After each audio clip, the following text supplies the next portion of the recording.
Hello लोगोफोर, आंनि PM production YouTube चैनेलाव लोगोसे आनंद चंद्र स्टूडियो बरायबाय। दिनै नोंथांमोननि सिगाङाव मोनसे गोदान भिडिअ लाना फैदों। दिनै बे गोदान आनंद चंद्र स्टूडियोनि गेजेरजों माखासे गोदान मेथाइ आरो भिडिअफोरा अलरेडि ओंखारबाय। दा दिनैबो फैबाय थानाय क्रिसमासनि थाखाय दोंसे मोसाथावना आरो रंजाथावना मेथाइ रिलिज खालामनो थाखाय थाम-थिम खालामगासिनो दं। बे मेथाइखौ साननै सानथामनि गेजेरावनो खोनासंनो मोनसिगोन। मेथाइ सुजुगिरि बिथांनि मुङा जाबाय जिरुपेल बरगयारी। मेथाइ रोजाबगिरि बिथांमोना जाबाय मैखोम बरगयारी आरो चिकेन बरगयारी। मिउजिकखौ फिरोज मुसाहारी एबा आंनो होदों। मिक्स एन्ड मास्टारआ जाबाय गोजोनथाव बरगयारी। बेखौनो जों नोंथांमोननि सिगाङाव ट्रेलार हिसाबै लाबोनाय जाबाय।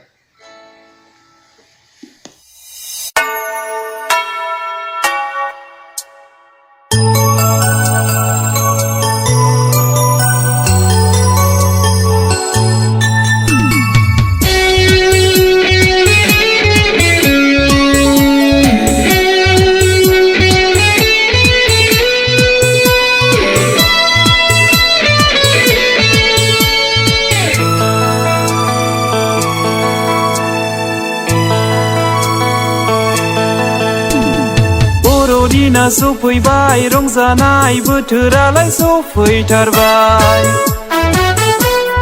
बर'दिना सफैबाय, रंजानाय बोथोरालाय सफैथारबाय। फै जों बयबो हानजा हानजा, फै जों बयबो गाजा गोमजा जिसुनि जोनोम सानाव रंजानि मोसादोनि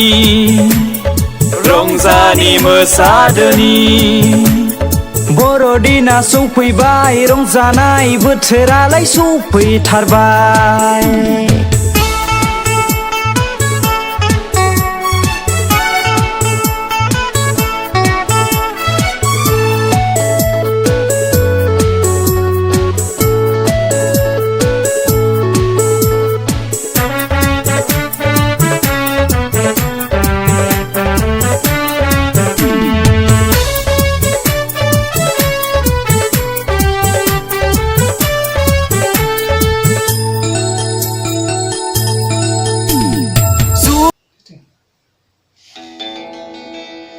जुदि नोंथांमोना जोंनि बे स्टुडिय'आव मेथाइफोर एबा शर्ट मुभिफोरनि थाखाय मिउजिक रेकर्डिं खालामनो गोसोब्ला गाहायाव डिस्क्रिप्शनाव होनाय मबाइल नाम्बाराव कन्टेक्ट खालामनो हागोन। एसेनोसै।